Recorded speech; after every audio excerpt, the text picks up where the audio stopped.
সকলকে জয় যিশু। সকলকে স্বাগত এবং ধন্যবাদ জানিয়ে প্রভুর বাক্য নিয়ে চলে আসলাম আরও একটা সুন্দর দিনে। প্রতিটা দিনের মতন আজকের আরও একটা সময় আমরা প্রভুতে পেয়েছি। প্রভুকে অসংখ্য ধন্যবাদ জানাই যেন সুন্দরভাবে প্রভুতে এগিয়ে চলতে পারি এবং ঈশ্বরের যা ইচ্ছা, ঈশ্বরের যা পরিকল্পনা আমাদের জন্য, যেন সেইভাবে যেন আমরা জীবনে এগিয়ে চলতে পারি। তিনি যা চান, তিনি আমাদের জন্য যা করতে চান, যেন তার ইচ্ছাকে গুরুত্ব দিয়ে আমরা জীবনে এগিয়ে চলতে পারি। তো আমি প্রত্যেক বিশ্বাসী ভাই বোনদেরকে উদ্দেশ্য করে ধন্যবাদ দিতে চাই, সকলের উদ্দেশ্যে আমি ধন্যবাদ দিতে চাই। তোমরা সুন্দরভাবে প্রভুতে চলছো এবং প্রত্যেক দিন প্রভুর গৌরব প্রশংসা আমরা করতে পারি, ঈশ্বরের ইচ্ছা আমরা পালন করতে পারি। তাই জন্য তোমাদেরকে যেমন ধন্যবাদ, ঠিক একই রকমভাবে আমি ঈশ্বরকে ধন্যবাদ দিতে চাই, কারণ এই সুযোগ তিনি যদি করে না দিতেন তবে আমরা সেই সুযোগ পেতাম না তার গৌরব, তার প্রশংসা করার জন্য। তাই সমস্ত ধন্যবাদ, সমস্ত গৌরব যেন শুধুমাত্র স্বর্গস্থ পিতার হয়, শুধুমাত্র যেন তারই হয়। কারণ প্রভুর বাক্য বলে যেন আমরা প্রভুর গৌরবের জন্য সকল কিছু করতে পারি। কারণ এই পৃথিবীতে যা যা সৃষ্টি হয়েছে তার নিমিত্তই সৃষ্টি হয়েছে, তার দ্বারাই সৃষ্টি হয়েছে। আর তার সৃষ্টি সত্যি, সেই সৃষ্টির কোনো তুলনা হয় না। সেই সৃষ্টি হলো মহান সৃষ্টি। তাও আমাদের অবশ্যই কর্তব্য ঈশ্বরের গৌরব প্রশংসা করা।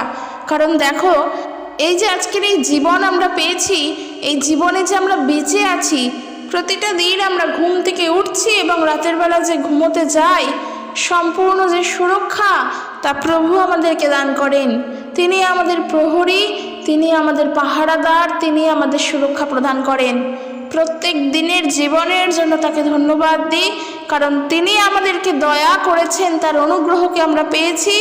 আর তাই আজও আমরা সুন্দরভাবে খেয়ে পড়ে ঘুমিয়ে শান্তিতে থেকে জীবনে রয়েছি। দেখো, সমস্যা অশান্তি সমস্ত কিছুই আছে, কোনো দিনের জন্য তা আমাদের জীবন থেকে সরবে না, কিন্তু তারপরেও আমরা শান্তিতে থাকি। প্রত্যেকটা দিন যে খেতে পাই তা ঈশ্বরের জন্য, প্রতিটি রাত আমরা যে ঘুমোতে পারি তা ঈশ্বরের জন্য। ঈশ্বরকে তাই সব সময়ের জন্য ধন্যবাদ দাও যে প্রভু, তুমি আমাকে সারাদিনে 4 বেলা খেতে না পেলেও আমি 1 বেলাও খেতে পাই। আমি সমস্ত দিন 2 বেলা খেতে না পেলেও আমি 1 বেলা আমি খেতে পাই। আমার এই খাদ্যটুকুনি তুমি যোগান দিচ্ছ, তোমার কাছে আমি অনেক কৃতজ্ঞ। প্রভুর কাছে এই কৃতজ্ঞ বোধ আমাদের থাকতে হবে, এই কৃতজ্ঞ বোধ আমাদের রাখতে লাগবে। ঈশ্বরের কাছে সবসময় নত থাকতে হবে আর ঈশ্বরের গৌরব প্রশংসা করে যেতে হবে। কারণ এই পৃথিবীতে আমরা অনেক মানুষেরা আছি যারা আমরা আমাদের সমস্যার মধ্যে পড়ে গিয়ে আমরা ভেঙে পড়ি। শুধু তাই নয়, জীবনের ছোট ছোট সমস্যার জন্য আমরা ঈশ্বরকে দোষারোপ করি।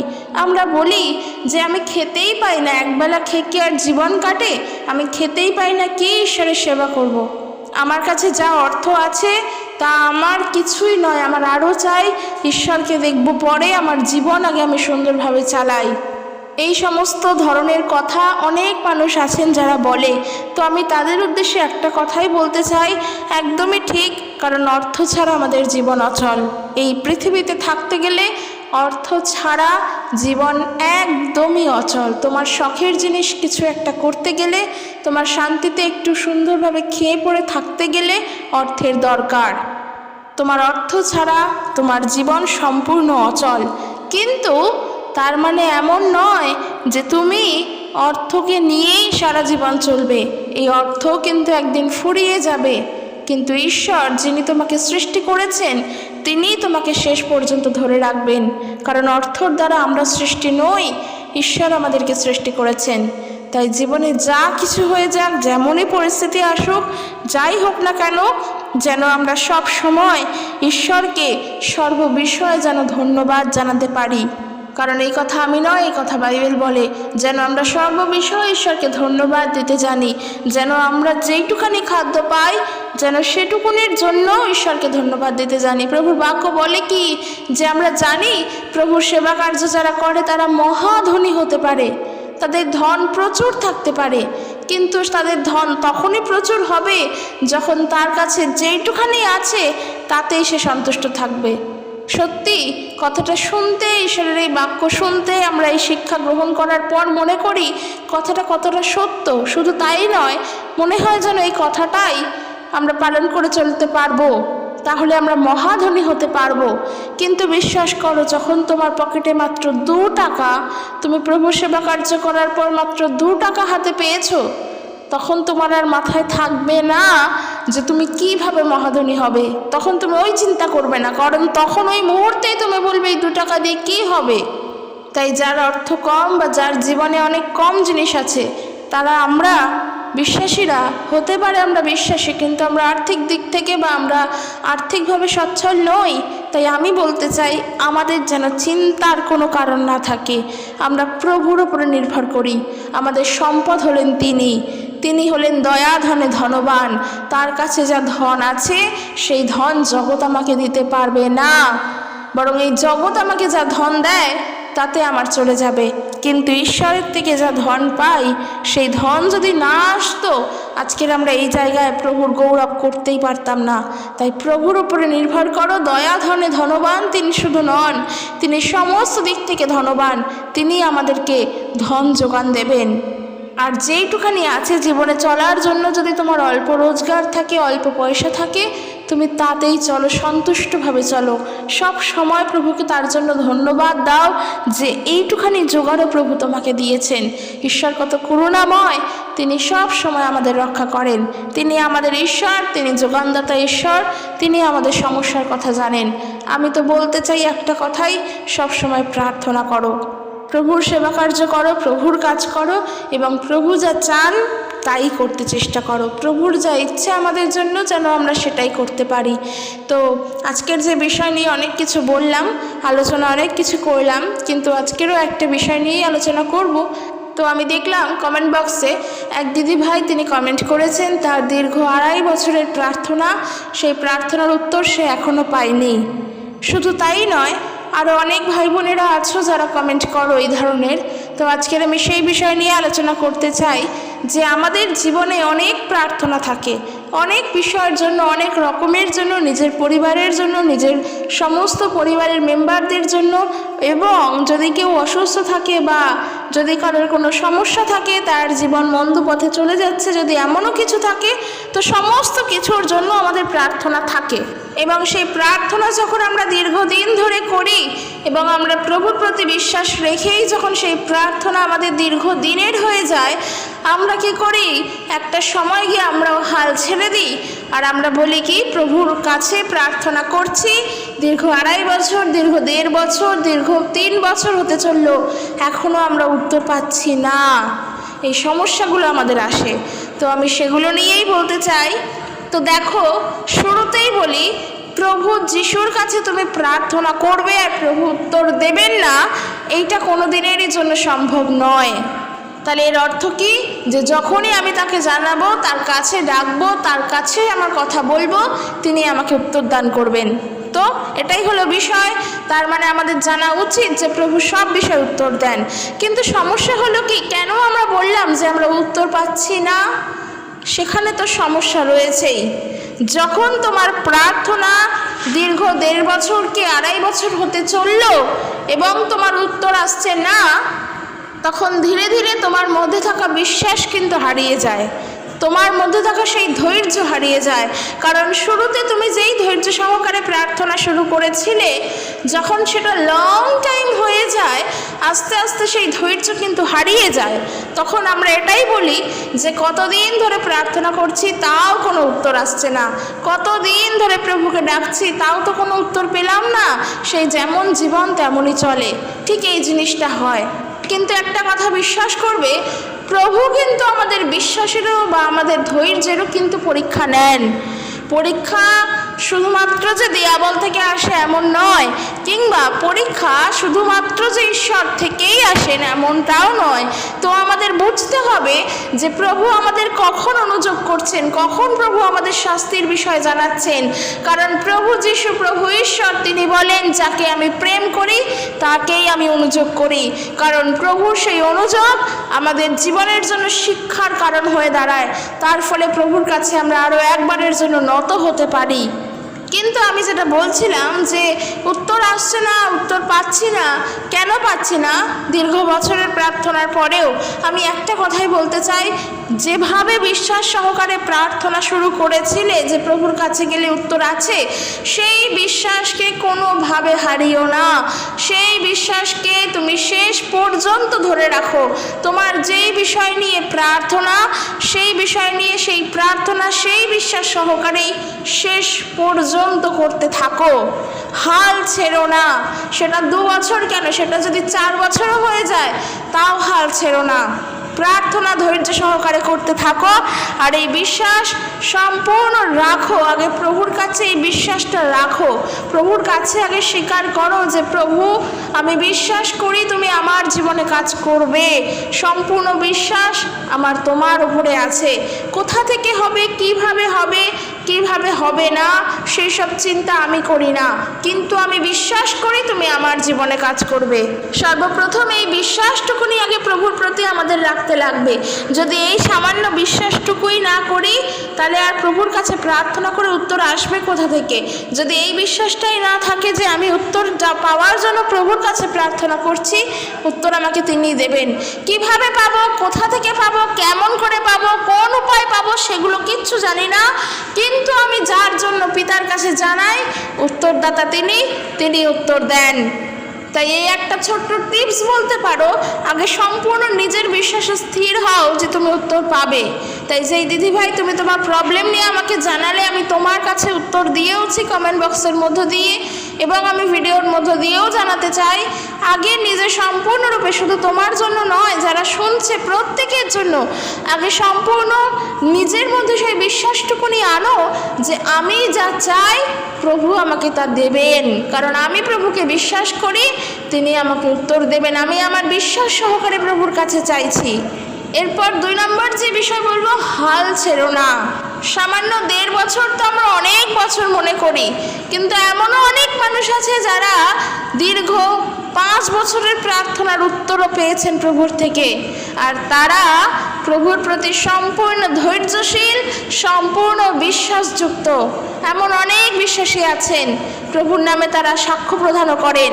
এমন অনেক বিষয় রয়েছে, দীর্ঘ 5 বছর, দীর্ঘ 4 বছরের প্রার্থনার উত্তরও মানুষ পায়, কারণ সম্পূর্ণ বিশ্বাস তাদের প্রভুর প্রতি থাকে। তারা তাদের বিশ্বাস থেকে সরে না। যেমন আমরা দেখব থিসলনিকীয়, প্রথম থিসলনিকীয় তার 5 অধ্যায় 16 পদ থেকে যেমনটা সাধু পৌল তিনি শিক্ষা দিচ্ছেন, সব সময় আনন্দ করো, অবিরত প্রার্থনা করো, সব বিষয়ে ঈশ্বরকে ধন্যবাদ দাও, কারণ তোমরা যারা খ্রিস্টের সঙ্গে যুক্ত তাদের বিষয় এটাই ঈশ্বরের ইচ্ছা। বাক্য স্পষ্ট জানিয়ে দিচ্ছে, যারা খ্রিস্টের সঙ্গে যুক্ত, অর্থাৎ প্রভু যিশুর সঙ্গে যাদের সহভাগিতা আছে, প্রভু যিশুকে যারা জানে, প্রভুতে যারা চলছে, তাদের প্রত্যেকের জন্য ঈশ্বরের ইচ্ছা এটাই যেন আমরা অবিরত প্রার্থনা করি আর সর্ব বিষয় প্রভুকে ধন্যবাদ দিই, সব সময় প্রভুকে ধন্যবাদ দিই। যেটা আমি শুরুতে বললাম, ঈশ্বরের ইচ্ছা এটাই যেন আমরা অবিরত প্রার্থনা করি। যা যা চাহিদা, যা যা দরকার, যা যা প্রবলেম, সকল কিছুর জন্য প্রভুর কাছে প্রার্থনা করো, উত্তর তুমি পাবে। এই বিশ্বাস সহকারে প্রার্থনা করো। আমরা দেখব এরপর ইফিসীয়দের প্রতি পত্র তার 6 অধ্যায় 18 পদ থেকে, ইফিসীয়দের প্রতি পত্র তার 6 অধ্যায় 18 পদ থেকে যেমন বলছে, সব সময় পবিত্র আত্মাতে প্রার্থনা করো। খুবই গুরুত্বপূর্ণ বিষয়। যখন প্রার্থনা করছো, তখন প্রার্থনা করার সময় নিজের মনকে শান্ত করো। তুমি যেই বিষয় নিয়ে আমাকে জানালে, তোমার ছেলে দীর্ঘদিন ধরে নেশায় আসক্ত, সে বেরোতে পারছে না, তার জন্য তুমি প্রার্থনা করছো, তারপরেও 1.5 বছরের প্রার্থনার পরেও, 2.5 বছরের প্রার্থনার পরেও তুমি উত্তর পাচ্ছ না। এবার আমি তোমাকে বলতে চাই, তুমি উত্তর কেন পাচ্ছ না? নিশ্চয়ই তোমার প্রার্থনা করার সময় কোনো খামতি থেকে যাচ্ছে, এটা নিজেকে বুঝতে হবে। কারণ বাইবেল বলছে সব সময় পবিত্র আত্মাতে প্রার্থনা করো, সব রকম প্রার্থনায় প্রার্থনা করে তোমাদের যা প্রয়োজন সেই সবই জানাও প্রভুকে।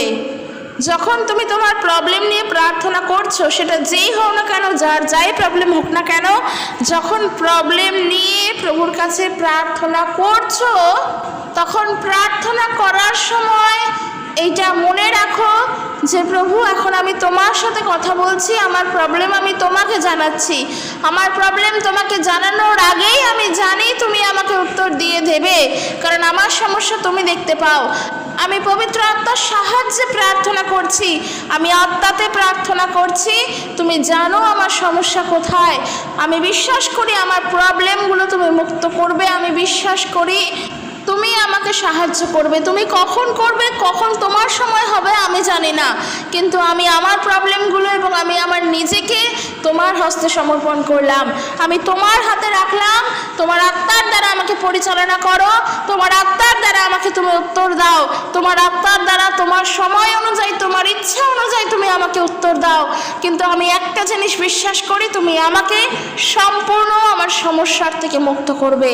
এই বিশ্বাসটা প্রভুর প্রতি রাখো, কারণ যখন একটা দীর্ঘদিনের কোনো কিছুর প্রার্থনা হয়, যখন আমাদের নিজেদের কোনো প্রার্থনা থাকে এবং যখন তা দীর্ঘমেয়াদীর হয়ে যায়, সেই প্রার্থনায় আমাদের নিজেদের বিষয় থাকে, আমরা তখন হাল ছেড়ে দিই। আমরা কি ফেড আপ হয়ে যাই, আমরা নিজেদের হাল ছেড়ে দিই, একদম তাই, কারণ আমরা ধৈর্য হারিয়ে ফেলি। কিন্তু এই সময়গুলো যদি তুমি ধৈর্য হারিয়ে ফেলো, যদি বিশ্বাস থেকে হারিয়ে যাও যে দূর কবে থেকে প্রার্থনা করছি, যিশু উত্তর দিচ্ছেই না, কি হবে যিশুর কাছে থেকে, আর এই কথাগুলো যদি সেই সময় বলো না, তাহলে কিন্তু আমরা সেই সময় ফাঁদে পড়ে যাই, দিয়াবলের পাতা ফাঁদের মধ্যে আমরা পড়ে যাই, কারণ আমরা হয় ঈশ্বরকে দোষারোপ করি, নয়তো আর প্রভুর প্রতি আস্থা রাখতে পারি না। তাই একটা কথাই বলতে চাই, সম্পূর্ণ বিশ্বাস সহকারে এবং আত্মাতে প্রার্থনা করো, অবিরত প্রার্থনা করো, যেমনটা বাক্য শিক্ষা দিল, এবং সর্বপ্রকার প্রার্থনায় প্রার্থনা করে তোমাদের যা প্রয়োজন সেই সবই জানাও। একদম তাই, প্রার্থনা করা মানে তো ঈশ্বরের সাথে কথা বলা।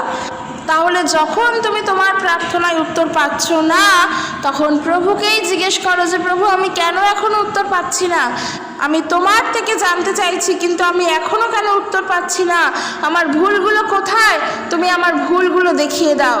এইভাবে প্রভুর থেকে জানতে চাও, নিজেকে ভাঙো, প্রভুর কাছে এসে নিজেকে ভাঙো, কারণ প্রভু ঈশ্বর তিনি আমাদেরকে গড়বেন। নিজেকে সম্পূর্ণরূপে প্রভুর কাছে এসে ভাঙো।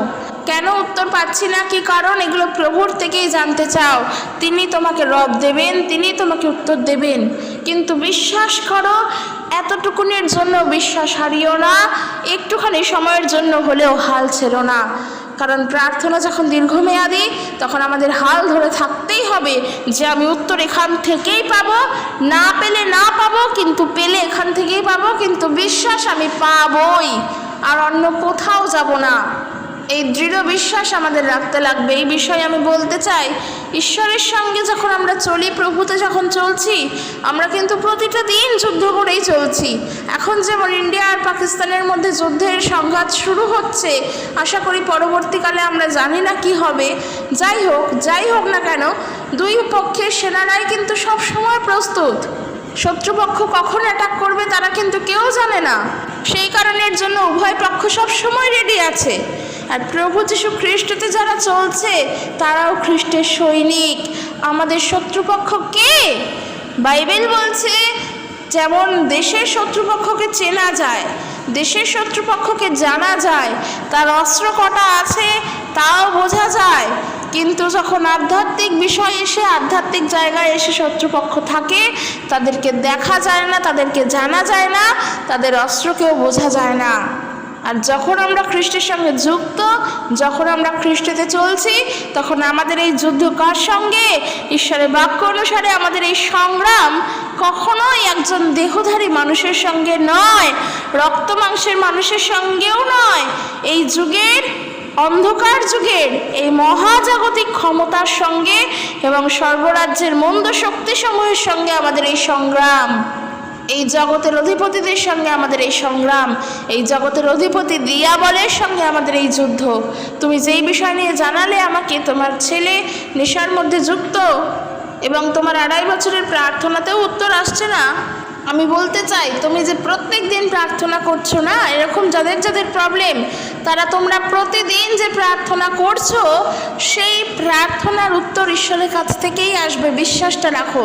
কারণ তুমি প্রার্থনা করছো এবং তোমার পরিবারে সেই অত্যাচার, মন্দ শক্তির অত্যাচার কিন্তু বেড়েই চলেছে। তাদের অত্যাচার, তাদের আচরণ, তাদের ব্যবহার সবই কিন্তু চলছে। তোমার ছেলে যদি নেশায় আসক্ত থাকে, সে কিন্তু কন্টিনিউ নেশা করেই চলেছে, আর তুমি কিন্তু প্রার্থনা করেই চলেছো। সেও তার দিক থেকে টানছে, তুমিও তোমার দিক থেকে টানছো। দিয়াবল তাকে টানছে, ঈশ্বর তোমাকে টানছে। এই যে যুদ্ধ হচ্ছে পরস্পরের, এই যুদ্ধ চোখে দেখা যায় না, এই লড়াই, এই সংগ্রাম চোখে দেখা যায় না, এবং মানুষ এই জিনিসকে দেখতেও পারবে না, এবং মানুষ এই বিষয়ে সান্ত্বনাও দিতে পারবে না। এই যুদ্ধ তোমার একার, এই যুদ্ধ তুমি একা লড়বে, কারণ তোমার কাছে অস্ত্র আছে। দিয়াবলের কাছে যেমন অস্ত্র আছে, তোমার কাছেও অস্ত্র আছে। এই যে ইন্ডিয়া পাকিস্তানকে মিসাইল ছুটছে, ইন্ডিয়া পাকিস্তানের দিকে সমস্ত অস্ত্র শস্ত্র ছুটছে, আর আমরা তা দেখতে পাই এবং আমরা বুঝি ইন্ডিয়ার কত শক্তি। শুধু ইন্ডিয়ার ক্ষেত্রে নয়, পাকিস্তানের দিক থেকেও তাই। যখন শুধু ইন্ডিয়া পাকিস্তান বলে নয়, সব দেশের দিক থেকে যখন তারা যুদ্ধ করে, তাদের শক্তি বোঝা যায় তাদের অস্ত্রের দ্বারা, যে সেই দেশ কত শক্তিশালী অস্ত্রের দিক থেকে। ঠিক একইভাবে যখন আমরা বিশ্বাসী, আমরা কত শক্তিশালী আমাদের অস্ত্রের দিক থেকে, সেটা আমরা নিজেরাই বুঝবো। আর ঈশ্বরের বাক্যে, বাইবেলে সম্পূর্ণভাবে বলে দেওয়া আছে সেই অস্ত্রগুলো কি। সেই অস্ত্র আমাদের পরিধান করতে হবে। এই অস্ত্র বাজারে কিনতে পাবে না, এই অস্ত্র কেনার জন্য অনেক টাকা খরচা করতেও হবে না, আর এই অস্ত্র দোকান থেকেও পাবে না। এই অস্ত্র তুমি বায়ুসেনার কাছে গেলেও পাবে না। এই অস্ত্র তোমার আধ্যাত্মিক জীবনের অস্ত্র, যা ঈশ্বরের থেকে পাবে। আর তার জন্য সম্পূর্ণরূপে যা কর্তব্য, যা করণীয়, তা হলো যখন এই যুদ্ধ হচ্ছে, তখন এই যুদ্ধের সময় নিজেকে সেই যুদ্ধসজ্জা পরিধান করতে হবে। আমি বলতে চাই সবার জন্য, যখন দীর্ঘ প্রার্থনার উত্তর পাই না এবং দীর্ঘ প্রার্থনা আমাদের চলতেই থাকে, তখন তোমরা যুদ্ধের অস্ত্র পরে নাও। আর ঈশ্বরের বাক্য অনুসারে এই যে যুদ্ধের অস্ত্র, তা কি আমরা ভালো করে জানি। আমরা দেখব ইফিসীয় তার 6 অধ্যায় 13 পদ থেকে, সেখানেই বলা আছে ঈশ্বরের প্রতিটি যুদ্ধ সাজ তোমাদের পড়ে নেওয়া দরকার, তাহলে শয়তানের আক্রমণের সামনে তোমরা স্থির হয়ে দাঁড়াতে পারবে এবং যুদ্ধের শেষেও তোমরা দাঁড়িয়ে থাকতে পারবে। কি বলছে? সুতরাং শক্ত হয়ে দাঁড়াও, কোমর বেঁধে নাও, আর ন্যায়পরায়ণতার ঢাল নাও। দৃঢ়ভাবে দাঁড়াতে সুসমাচারের শান্তির পাদুকা তোমার পায়ে পড়ে নাও। এর ফলে সেই সমস্ত রকমের অগ্নিবাণ, মন্দ শক্তির অগ্নিবাণ, তীর, আগুনের তীর তোমরা নিভিয়ে দিতে পারবে। আর পরিত্রাণ স্বরূপ শিরস্ত্রাণ ও পবিত্র আত্মার তরবারি, অর্থাৎ ঈশ্বরের শিক্ষা তোমাদের সঙ্গে নাও। এই হলো যুদ্ধের সাজ, এই হলো যুদ্ধের পোশাক। বিশ্বাসীদের যুদ্ধের পোশাক পরতে হবে। ঠিক এইভাবে যখন প্রার্থনার উত্তর নেই, সেই প্রার্থনা যখন দীর্ঘদিনের হয়ে যায়, তখন দিয়াবলের সঙ্গে সেই প্রার্থনা করার সঙ্গে দিয়াবলের সহিত আমাদের যুদ্ধ শুরু হয়ে যায়। কারণ দীর্ঘদিনের প্রার্থনা আমরা সেই মুহূর্তে হাল ছেড়ে দিতে পারি, সেই মুহূর্তে আমরা ভেঙে পড়তে পারি, সেই মুহূর্তে আমরা বিশ্বাস হারিয়ে ফেলতে পারি, সেই মুহূর্তে আমরা প্রভুর পথ থেকে সরে যেতে পারি, সেই মুহূর্তে আমরা ধৈর্য হারিয়ে ফেলতে পারি।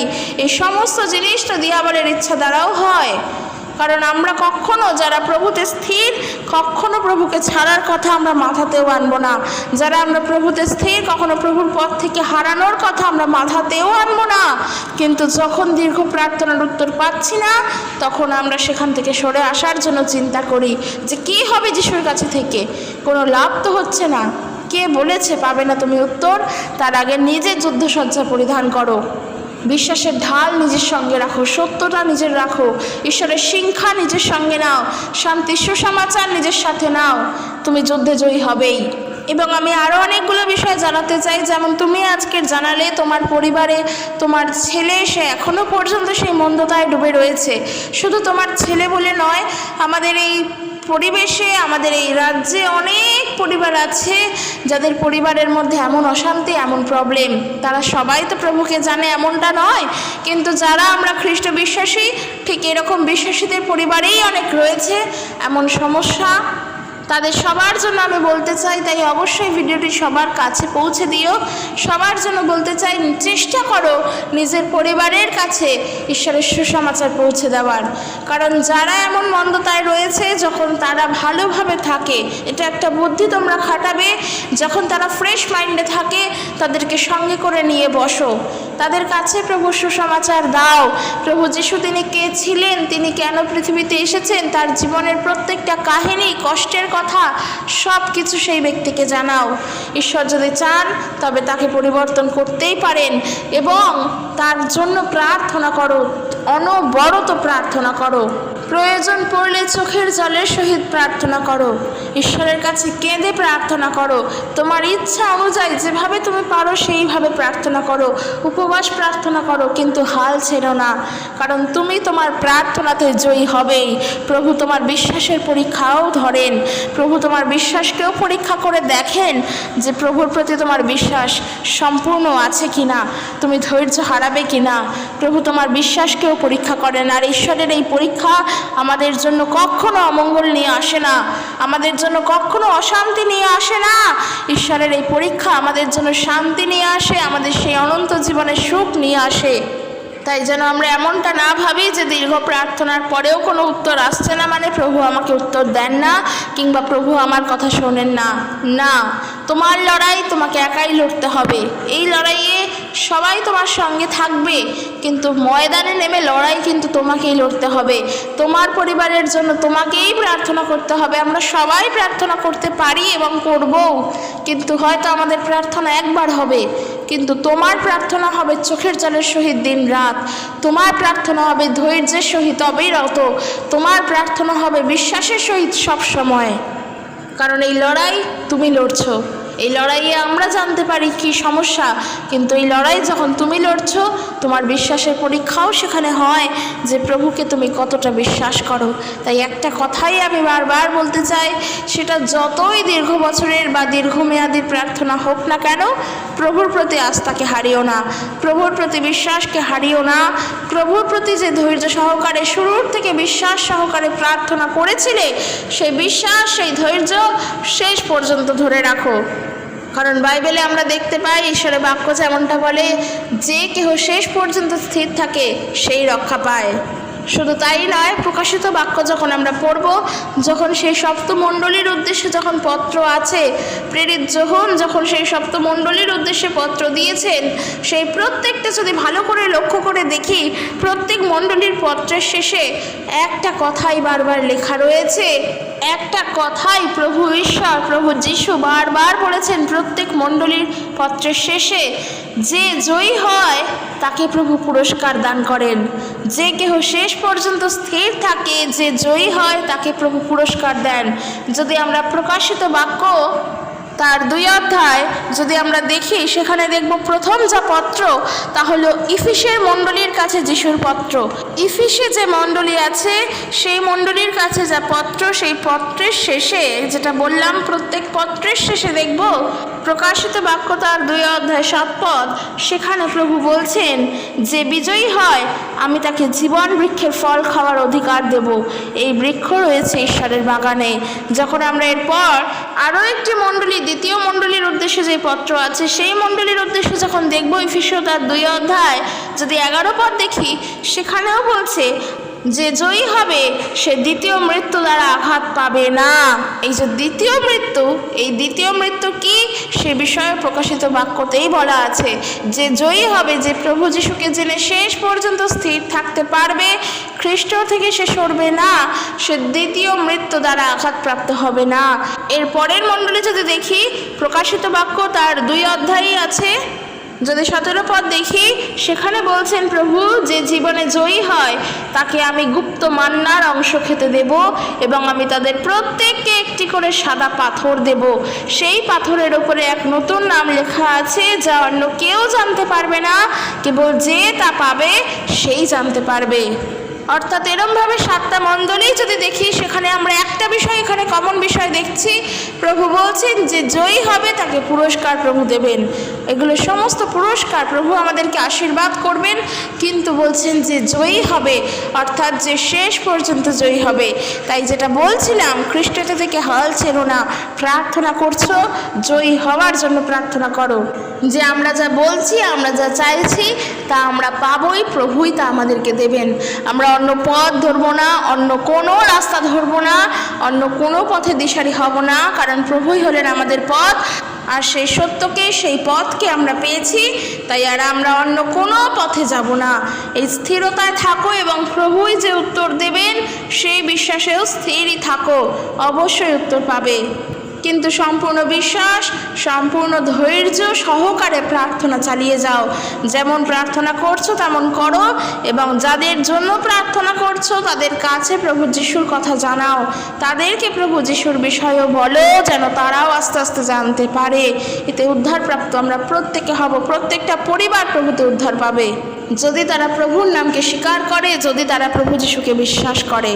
এবং ঈশ্বর যদি চান তবে অবশ্যই তারা মনকে ফেরাতে পারবে এবং প্রভুর পথে আসতে পারবে। তাই কখনো চিন্তিত হইও না এবং হাল ছেড়ো না। বারবার একটা কথা বলছি, হাল ছেড়ো না, হাল ছেড়ো না। শেষ পর্যন্ত স্থির থাকো, জয়ী আমরা হবই, খ্রিস্টতে আমরা জয়ী লাভ করবই। কারণ আমাদের প্রভু বিজয়ের, তিনি মৃত্যুঞ্জয়ী, তিনি জয়ের, তিনি হলেন জয়ের, তিনি বিজয়ের, তিনি পরাজিত নন, তিনি জয়ী হয়েছেন। তাই তার উপরে যেন নির্ভর থাকতে পারি। তো চলো আজকের ভিডিও এখানে শেষ করছি। ভিডিওটি অবশ্যই শেয়ার করে দিও, অবশ্যই শেয়ার করে দিও। আর ভিডিওটি ভালো লাগলে জানিও কেমন লাগলো। আর একটা বিষয় জানাতে চাই, যদি কোনো প্রবলেম হয়ে থাকে ভিডিও শোনার জন্য, যদি ব্যাকগ্রাউন্ডে কোনো সাউন্ড হয়ে থাকে, অবশ্যই ক্ষমা করে দিও। কারণ আমাদের এখানে কাজকর্ম চলছে, রাস্তায় কাজকর্ম চলছে, তাই সেই সাউন্ড আসতেই পারে। তাই আমি ক্ষমা চাইলাম যদি কোনো প্রবলেম হয়ে থাকে। কিন্তু যা বললাম সেগুলো মাথায় রেখো এবং এইভাবে প্রার্থনা করে জীবনে এগিয়ে চলো। হাল ছেড়ো না, তোমার জায়গায় তুমি স্থির থাকো। ঈশ্বর তার আপন বাক্যের দ্বারা প্রত্যেকজনকে আশীর্বাদ যুক্ত করুক এবং প্রভু তার নিজ ইচ্ছা অনুসারে আমাদের প্রত্যেকের উত্তর দান করুক। তো সকলে সুস্থভাবে থাকো এবং ঈশ্বরের ইচ্ছা অনুযায়ী জীবনে এগিয়ে চলো। জয় যিশু, প্রেজ দ্য লর্ড।